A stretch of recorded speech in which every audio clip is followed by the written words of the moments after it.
और वहीं करनाल में मंत्री सुभाष सुधा ने कई राजनीतिक मुद्दों पर अपनी राय रखी है। किसानों के दिल्ली कूच के ऐलान पर भी उन्होंने प्रतिक्रिया दी। कहा कि किसानों को सरकार के साथ बैठकर हल निकालना चाहिए। दीपेंद्र हुड्डा की यात्रा पर भी बोले, कहा कि वो अपने 10 साल का पहले हिसाब दें। सबका साथ सबका विकास के साथ केंद्र सरकार लगातार काम कर रही है।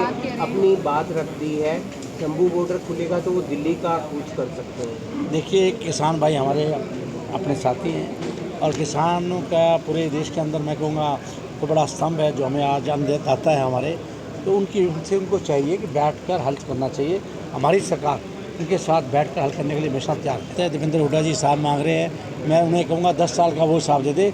हम तो एक एक दिन का हिसाब देने के लिए तैयार बैठे हैं। जहाँ कहेंगे, जिस विधानसभा का कहेंगे, हरियाणा प्रदेश के पूरे मैं कहूँगा पूरा सरकार का कहेंगे तो हमारे नायब सिंह सैनी जी जहाँ कहेंगे वहाँ 10 साल का हम हिसाब दे देंगे। सबका साथ। और वहीं करनाल में मंत्री सुभाष सुधा ने कई राजनीतिक मुद्दों पर अपनी राय रखी है। किसानों के दिल्ली कूच के ऐलान पर भी उन्होंने प्रतिक्रिया दी। कहा कि किसानों को सरकार के साथ बैठकर हल निकालना चाहिए। दीपेंद्र हुड्डा की यात्रा पर भी बोले, कहा कि वो अपने 10 साल का पहले हिसाब दें। सबका साथ सबका विकास के साथ केंद्र सरकार लगातार काम कर रही है।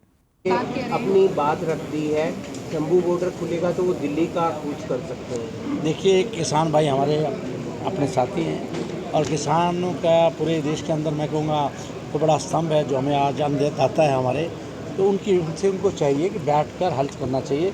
हमारी सरकार उनके साथ बैठकर हल करने के लिए हमेशा तैयार है। दीपेंद्र हुड्डा जी हिसाब मांग रहे हैं, मैं उन्हें कहूँगा 10 साल का वो हिसाब दे दे।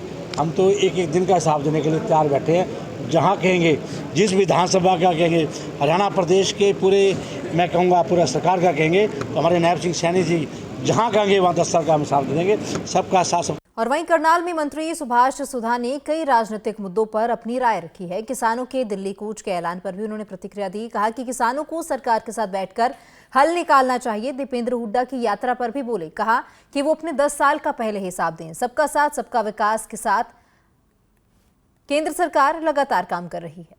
अपनी बात रख दी है, शंभू बॉर्डर खुलेगा तो वो दिल्ली का कूच कर सकते हैं। देखिए, किसान भाई हमारे अपने साथी हैं और किसानों का पूरे देश के अंदर मैं कहूँगा तो बड़ा स्तंभ है जो हमें आजान आता है हमारे। तो उनको चाहिए कि बैठकर हल करना चाहिए। हमारी सरकार उनके साथ बैठकर हल करने के लिए हमेशा तैयार है। दीपेंद्र हुड्डा जी हिसाब मांग रहे हैं, मैं उन्हें कहूँगा 10 साल का वो हिसाब दे दे। हम तो एक एक दिन का हिसाब देने के लिए तैयार बैठे हैं। जहाँ कहेंगे, जिस विधानसभा का कहेंगे, हरियाणा प्रदेश के पूरे मैं कहूँगा पूरा सरकार का कहेंगे तो हमारे नायब सिंह सैनी जी जहाँ कहेंगे वहाँ 10 साल का हम हिसाब दे देंगे।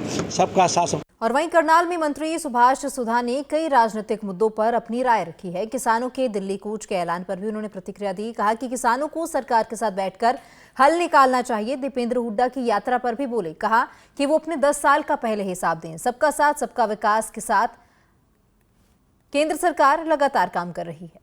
अपनी बात रख दी है, शंभू बॉर्डर खुलेगा तो वो दिल्ली का कूच कर सकते हैं। देखिए, किसान भाई हमारे अपने साथी हैं और किसानों का पूरे देश के अंदर मैं कहूँगा तो बड़ा स्तंभ है जो हमें आजान आता है हमारे।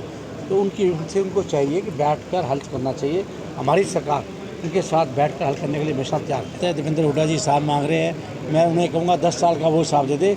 हम तो एक एक दिन का हिसाब देने के लिए तैयार बैठे हैं। जहाँ कहेंगे, जिस विधानसभा का कहेंगे, हरियाणा प्रदेश के पूरे मैं कहूँगा पूरा सरकार का कहेंगे तो हमारे नायब सिंह सैनी जी जहाँ कहेंगे वहाँ 10 साल का हम हिसाब दे देंगे। सबका साथ।